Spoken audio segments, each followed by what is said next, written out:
Comment est-ce que tu as vécu mon master et est-ce que tu as des conseils pour les étudiants?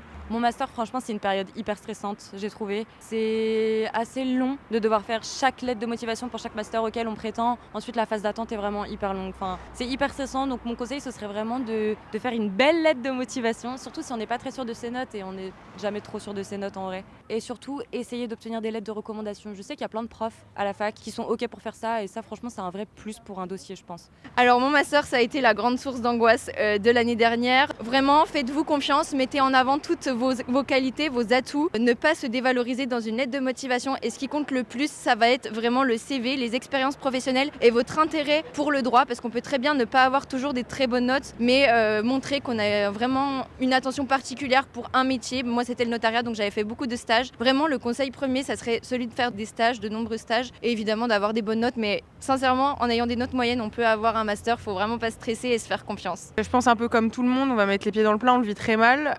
C'est quelque chose qui est quand même dur mentalement de se dire qu'on est un peu sélectionné sur des choses qui sont assez en même temps personnelles et impersonnelles. Lettre de motivation, CV, notes. Le plus important, moi, c'est de se dire qu'il faut croire en soi-même, de se dire que de toute façon, nos candidatures, elles peuvent pas changer au dernier moment. Les dossiers sont envoyés, les lettres sont écrites. Le meilleur conseil que je donnerais, c'est détachez-vous un petit peu.